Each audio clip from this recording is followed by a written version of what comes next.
everyone, welcome to Coach on Command. My name is Arron Littleton. I am the head coach of the Gymnastics Sports Center Storm, two-time AGA champion, and your host for this hour of excitement and wonder. So we've got my esteemed colleagues here with me, distinguished as always, and we've got a guest. We've got another guest, and so believe it or not, we actually found somebody, another person, who has more chin hairs than Kaegan does, and it is not his 15-year-old brother. So go ahead and so go ahead, guess, and introduce yourself. I'm Seth Davis. I am the head coach of our Taekwondo class. I'm also in training for head coach of pre-team. My name's Coach Tracy, and I'm here because I'm mentally imprisoned. But not physically. Emotionally imprisoned also? Yeah, but not physically. I'm Coach Kaegan, and I need a picture of Liam, okay? All right. So now after that wonderful intro, we're going to get into the main prompt of our show tonight, and that is I'm going to start this week's episode with a hot take.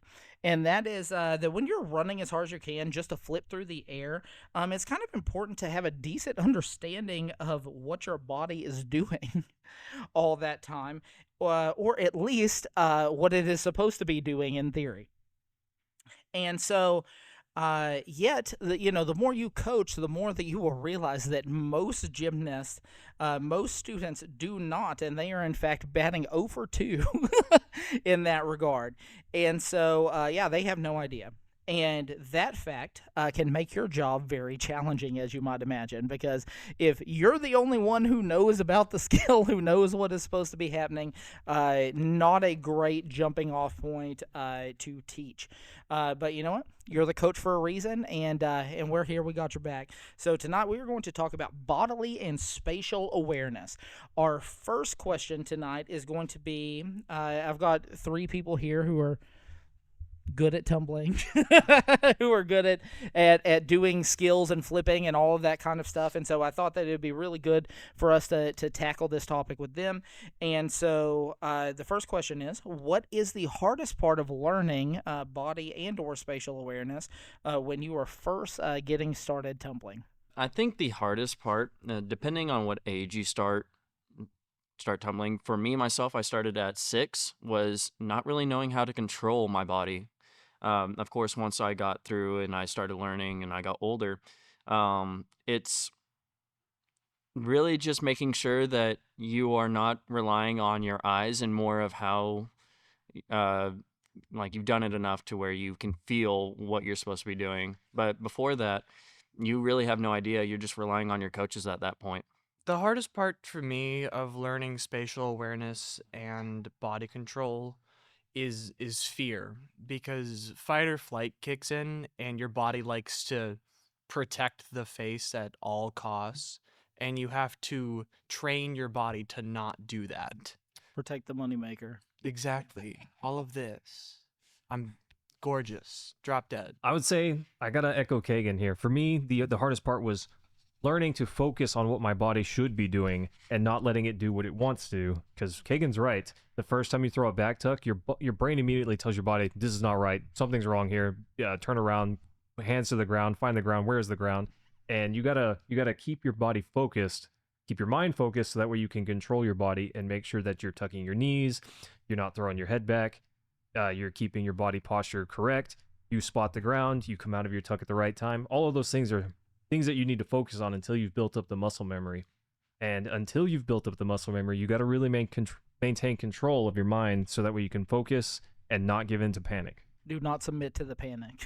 That's a great opening tip from Coach Tracy there.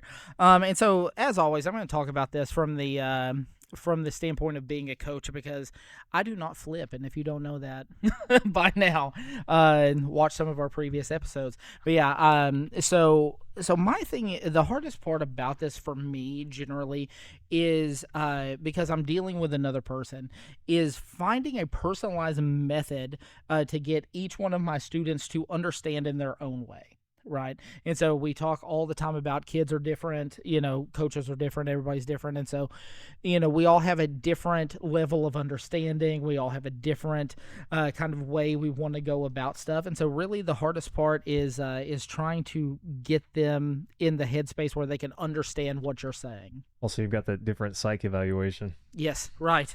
And that, I'm all over that all the time. Like, I was just talking to somebody about that the other day, and I was like, see, look, I told you. I knew that they were going to do whatever because I already got it. Psych eval. Oh, it was you? Okay, well, fantastic. It's good. So you can corroborate what a genius I am. The greatest wizard. And so, Kaegan's real offended.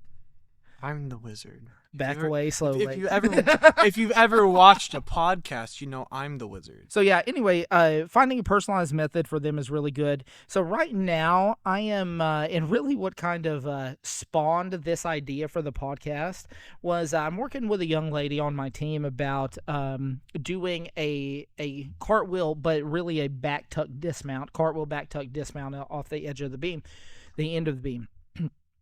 And she has picked up a hitch, and she cracked her head pretty good on the beam in our first meet. And so there's a lot of it's not just a form thing now. It's a little bit of a fear thing that I'm working around. And so but I'm working with her, and I'm like I'm just trying to do as many drills as possible that might fix this because, like we said before, every kid is different. And so you can say one thing, you can say something one way to a child, and that may just instantly fix it. Another child, you may have to try 5 or 6 different ways to get them to do what you want them to do. And so that's really where I'm at. And so I'm at, 5 or 6 different drills that I'm working in tandem to get her not to arch. And, it doesn't help anything that she is like super flexible through her back. And so I'm like, listen, you got to control this. We can't just let the back do whatever we want. And and so I'm really working on that and trying to figure out her understanding of the skill. But that can be the hardest part is not necessarily working on it, but deciding how you are going to work on it and what is going to be your best pathway to being successful in that regard. And so that's the hardest part of it. Obviously, this is scary. We've said that a lot. But what is the scariest part of this process? Obviously, if you don't know what your body is doing, it can be kind of crazy. And you really don't know what's happening. And so what is the scariest part, either as a coach or as a student? As a student, it's the fear of the unknown, really. Like doing cartwheels, not that scary. Round-off's not that scary, but once you start doing back handsprings, back tucks for the first time, it's unknown. So you don't really understand how your body's supposed to go. All you're doing is relying on your coaches to explain it, and sometimes you won't understand because you've never been put in this situation before. But the scariest part is really the unknown as a student. But for a coach, it's the unknown of what that student will do. The first run is always maximum safety. Don't let them get too far out, and don't let them do the skill without support the whole way. Other than that, it's just getting over that barrier of the unknown. There's nothing else to it. The scariest part for me is I'm terrified of getting injured. My body already actively rebels against me. I'd rather not hurt myself further. The other scary thing is going backwards. It's against human nature to go backwards. So that anything requiring you to go backwards, especially for me, back handsprings, I can't do a back handspring. Back tucks, I'm actively trying to learn a back handspring, are utterly terrifying. I would say doing any trick where your eyes can't lead you is very, very terrifying. In part, anything that goes backwards, as you guys were saying, trying to teach yourself to rotate backwards is terrifying.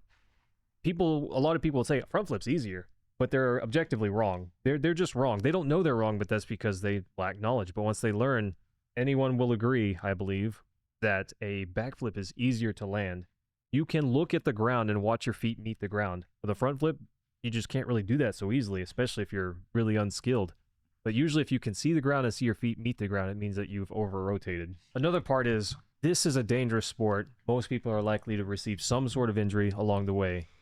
Getting over the fear after that first injury is really difficult, especially if it's particularly bad. I remember I used to throw back handsprings. I was actually pretty decent at them, but then one time, I don't even know what happened exactly, but I know as I came down, my finger hit the ground, and I jammed my middle finger so bad that I couldn't bend it for a week and a half. And imagine trying to write when you can't bend your middle finger. Finger? When you can't bend your middle finger, and you're in college, and all of your buddies are just making fun of you the whole time. Ever since that moment, one, I recovered, but I never recovered mentally. I haven't tried to throw a back handspring since that moment. And for me, the scariest part is, one, that first injury, but this mental block that I have. I know I could get past it if I worked really hard, but the problem is I would have to work really hard. And while for me, I don't think that that's such a big deal, I would hate for it to happen to an aspiring student, and such a thing terrifies me.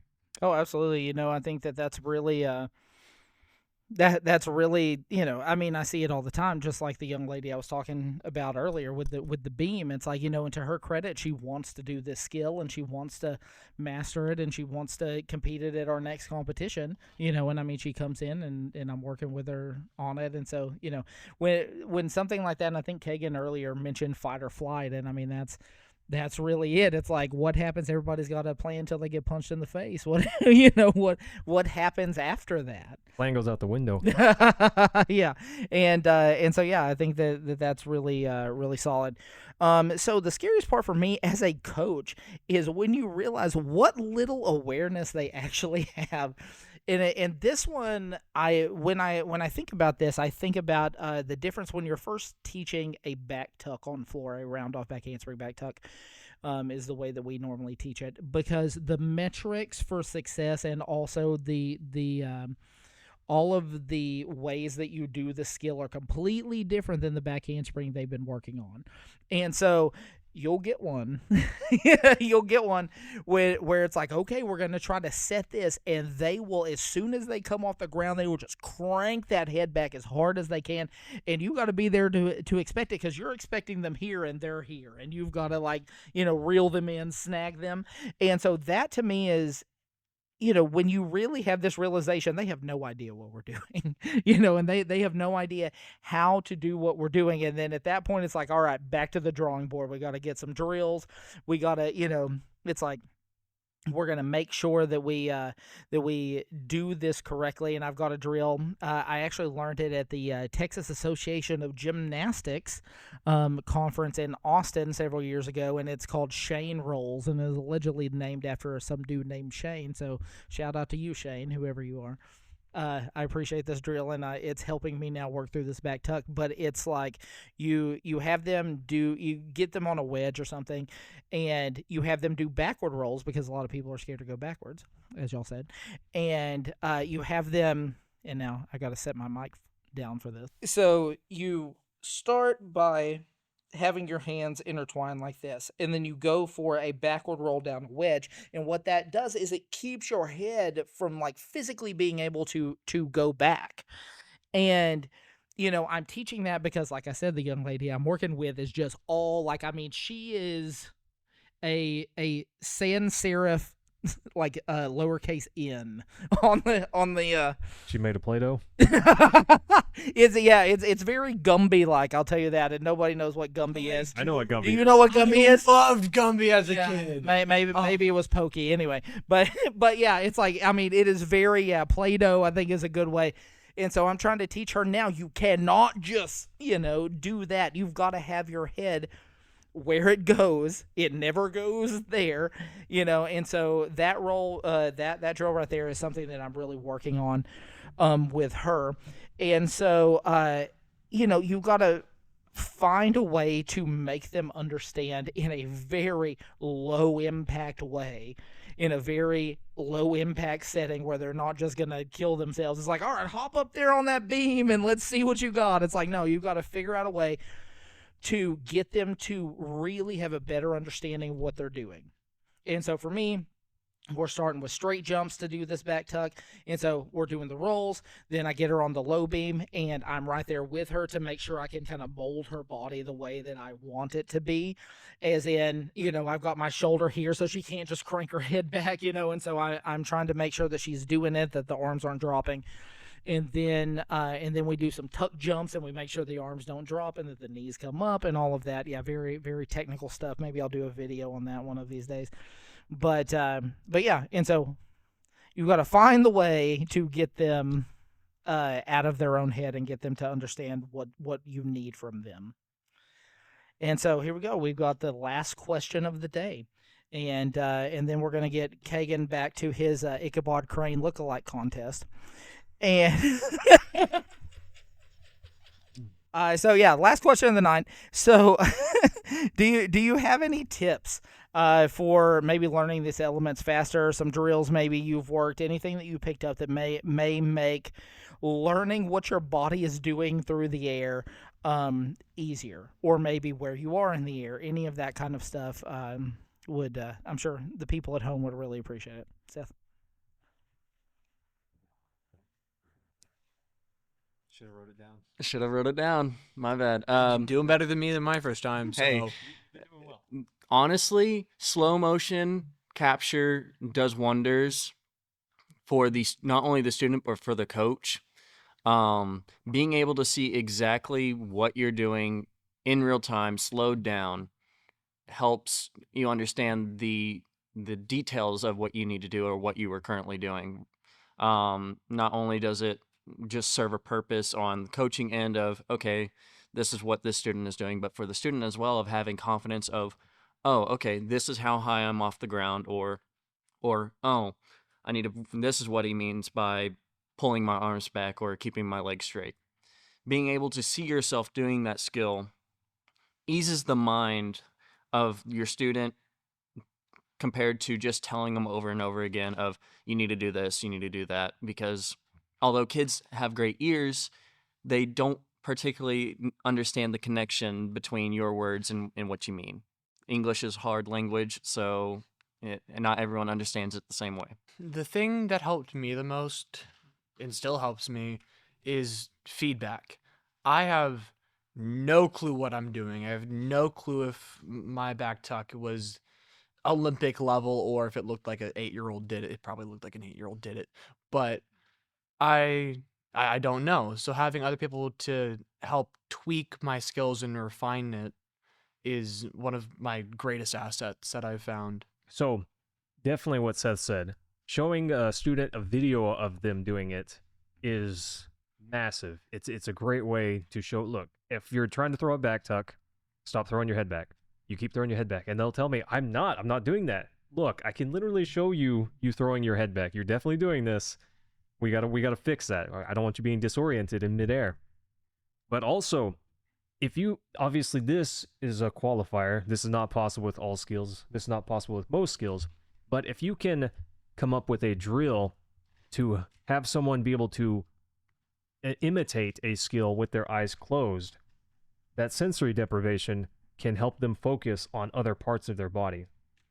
So for a back tuck, for instance, I'll have a student lay flat on their back on the ground, arms up, and then they roll over backwards. That's reasonably safe with your eyes closed. So if you can do that with your eyes closed, your mind will help connect what you're feeling versus what you're seeing. And I found that helps some of my students be able to throw a back tuck a little bit more easily because they focus on the feeling instead of what they're seeing. Tracy's out here trying to get this Bird Box back. That wasn't even a good movie. So number one, tips for helping deal with this and helping kids learn spatial awareness, body awareness, all of that good stuff. Number one, if you're having trouble with back tuck dismounts, you can email me at askcoc@yahoo.com. I'd be more than happy to get you my my current complex that I'm working with this. But so sometimes it's not necessarily that they don't understand what their body is doing. They don't understand. It's that they don't understand what you're asking them to do. And so I think that it can be, a little bit of a underrated thing to to make sure that you're communicating correctly and concisely with the children that you're working with, because and so the obvious answer that comes to my mind for this is that if you tell a child that, hey, put your arms by your ears, and now we're talking about a beginner's child, put your arms by your ears, you probably will not get this, which is what you actually want. You'll get this, you'll get this, you'll get that. Yeah, all sorts of stuff. And so sometimes it's really not that they don't understand what their body is doing. Sometimes it's that you need to make sure that you're communicating clearly. And be specific. Oh, absolutely. And I tell them all the time, I'm like, you know what? I'll ask for something. I'm like, hey, lay down, it's whatever I want them to do, a conditioning, pike ups, whatever. And I'm like, lay down. And they will, without fail, lay down the wrong way or whatever. And I'm like, hey, do this. And they'll, without fail, do it the wrong way. And I'm like, can't be specific enough, man. It doesn't matter what I said. I can always be more specific. And so just take that into account. But yeah, and then the other thing is slow it down for them. And what Tracy said, I actually like that about blinding yourself. Don't blind yourself. about closing your eyes. Heard it here first, folks. About closing your eyes and all of that. But yeah, slow it down. Give them a drill, something where they can really understand what you need from them. If you need a tuck, I lay them down on their back, and I'm like, okay, you need to understand if you're going to do a back tuck, nothing is going to happen basically from your short line up. It's going to go arms up, and then everything that happens after that is all lower body. And so you're going knees up, and you're going to pull them over your head. And so if you can get them to understand that, that's one of the main drills that I use. But yeah, if you can figure out a static way to get them to do what you want, it is much easier for you to get them to understand it as they are coming through an actual skill. And so you just work it until they're ready. And we are going to do a throwback. We're going to do a throwback from what's it been 3 or 4 episodes ago. All the way back 2 months ago when we were doing an actual randomly strong opinion of the day. Kaegan apparently has something he wants to get off his chest. So I literally had nothing. I just felt like doing it. I literally wrote it in the middle of the podcast. We should probably edit that. I have no clue what's going on ever. No one can hear him. He's not talking to the microphone.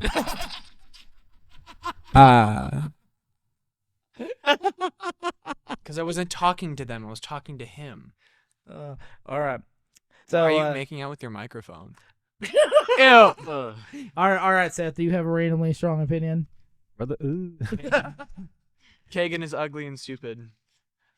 Veggie pizza is overrated. Dog! and it's Completely agree.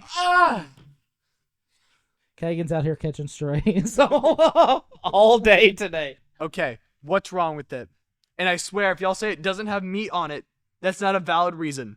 First off, it doesn't have meat on it, but second of all, it tastes awful. Okay, why does it taste I bad? can attest to that because I stole his Who pizza. wants black olives on a pizza, especially with mushrooms? Those don't mix together. Italian food and black olives go good together, right? Absolutely not. Why not? Because it has black olives.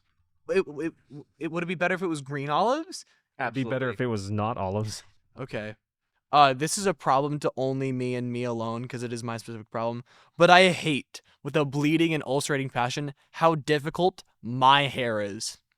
It is unnecessary. It's either perfect until I walk away from the mirror, and then I go back and it's just trashed. The wind blows it and then it's trashed. See, but shaking it out doesn't work. And then people go, Kaegan, why don't you just get a haircut? Have you seen the shape of my head? I look like Ki-Adi-Mundi from Star Wars. Somehow Palpatine has returned. It's such a bad movie. I was like, y'all completely lost me with this whole thing. I have no idea. My hair is difficult, and so am I. My randomly strong opinion of the day is when people ask me for help spelling simple words. I would agree with that, actually. Okay, if it's a difficult word, if you're asking me how to spell crepuscular, sure, maybe we'll talk. Give me an example of an easy word that somebody asked you how to spell. Road. I thought you were going to make fun of me from earlier. Road? Like as in I rode the boat, or as in I'm driving? I'm driving on a road. Or- Driving on a road. Or I rode a horse. All of those are different words. Yeah. I'm not saying that the English language isn't difficult, No, it's stupid. but It's three That's- languages in trench coat. so anyways, yeah, people that ask me and they're genuinely serious how to spell simple words, I can't stand it. Drives me nuts. Spell nuts. K-A. All right, last one. Randomly strong opinion. Quit looking at my script, Kaegan. I'm not looking. I'm not the script. You happy? No. Rest the podcast just like this. Okay. Okay, so my randomly strong opinion of the day is that why do people call lemon lime Gatorade green? It is obviously yellow. Who's called it green? Everybody. I can't tell you how many times when we're at parents' night out or something like that, somebody will come up, hey, can I get a green Gatorade? I'm like, bro, this color is called yellow. And you should have known that, like, at least by the second grade. I mean, this is very rudimentary stuff here. My mom does this thing where she calls an obviously orange medicine bottle brown. Will you bring me the brown medicine bottle? I'm like, what is wrong with you? Okay, hot take. Your mom's right. Bruh, that is orange. It's not even burnt orange or sienna. It is legitimate color wheel orange.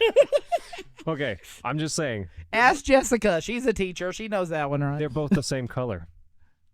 Orange and brown are the same color? Yeah. Technically, Different contrasts, but the same color. actually, Disagree. about That color, chord, It's fact though. We just perceive it differently. not a thing. not a thing. Not a thing. Believes in God, doesn't believe in different colors. If you enjoy this podcast, please remember to like, comment, subscribe. You can argue with Kaegan on TikTok. He would love that. I will 100% argue with you. I mean, look at him. He definitely will. We also have an email, and Tracy's going to tell you what it is because I don't feel like dealing with Kaegan. Yeah, you can send us questions at askcoc@yahoo.com. Fantastic. AskCoc@yahoo.com. Yeah. So that'll do it for us. Thank you very much for tuning in, for hanging out with us all night. Please stay tuned for a goat driving a golf cart. And have a flipping great day. And don't forget to set. Take care. What do you mean you're a better coach than me?